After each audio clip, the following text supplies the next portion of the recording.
So for the ruffles on his shirt, I'm taking a 1.5 meter long strip and hem it on one side. And then I'm making different marks. This one is 9 centimeters, then 6, 9 again, 6, 9, 6, 9, and repeating. Like this, you get really nice waffles, which are all the same size. First, you're taking the second marking and pinch it and fold it with the first marking, like this.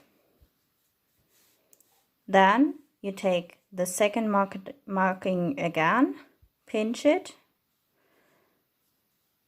and fold it with the first marking, like this. And then you repeat the process again and again until you're running out of fabric, and then it should look nice like this. So the easiest and cleanest way is to first add the ruffles to the top part and then add the buttons. So now we unite these parts together so we can wear it again. So this is how the shirt looks right now, and I did 2 things off camera and I'm going to show you what I did. First thing I did was fixing a mistake. I had these lines going on and I did too many because I didn't have enough fabric for the armhole. So I needed to seam rip one of the lines. I hope that later in the cosplay you don't really see it because you have a corset going on here and the cape going on right here, so it won't be that noticeable. The second thing I did is, because I have limited fabric, because this is a shirt I own and it has this textured fabric, I took the fabric from the back and used it for the ruffles on the front, and will use some of the fabric for the sleeves. So I removed the back and replaced it with the simple white fabric. You don't really see the back, so it's nicer to have the back looking different than the ruffles looking different. So next we are cutting the armholes. For that we are laying the shirt really flat and maybe iron it. Now you're taking a shirt you really like and flip it inside out and push the sleeve inside. So you see how the curve should go. Lay it on top on your fabric, mark it and cut it. And that way you have a really nice armhole. To get both sides as even as possible, I'm laying the piece I cut off from the one side on top of the other side, mark it, and then cut it again. Last thing we're doing is the sleeve, and Venti's sleeve has first a bigger part, then a slim part, and then ruffles. So we're starting with a bigger part. And we need to measure this. It's easier if you have someone to help you, but it's totally possible to do this on your own.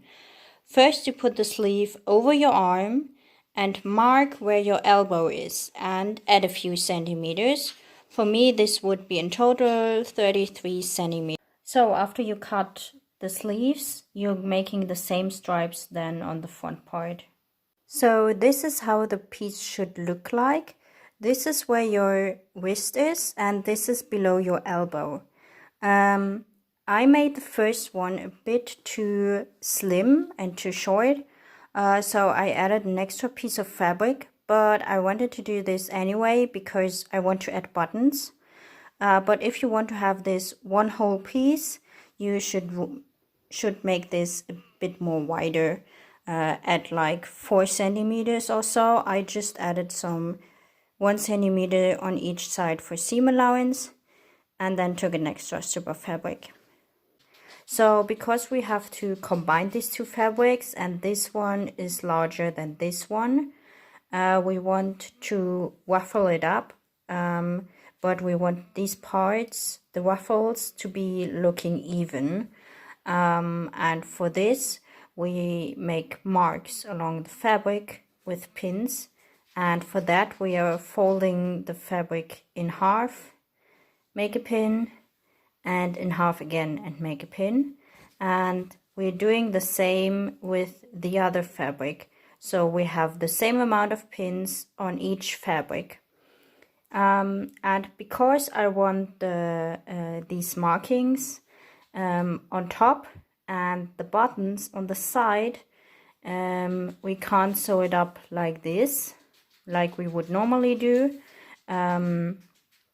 We slide it a bit. So also before you sew these two together, I would recommend sewing this one together. So you're folding it in half and make the seam here.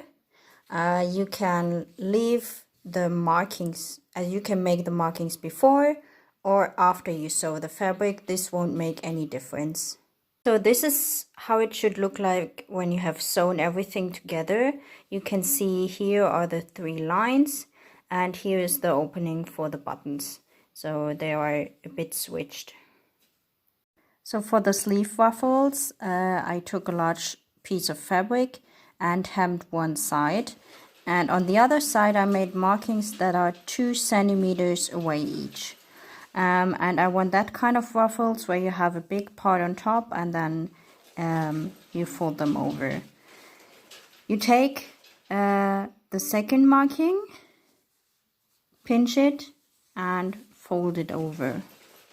It's really hard with one hand, I'm sorry. And then you pin them flat. Then you're taking the next marking, the second next marking, and fold it the other way and pin it again. And this way you continue until you run out of fabric. This is how the finished shirt looks like. The only thing I just added was some buttons here so I can open and close it by myself. Also, I need some fancy buttons to go over this, but I still have to buy them. Thanks for watching, and I hope everything was helpful. If you have any questions, just ask them in the comments, and yeah, see you to the next part.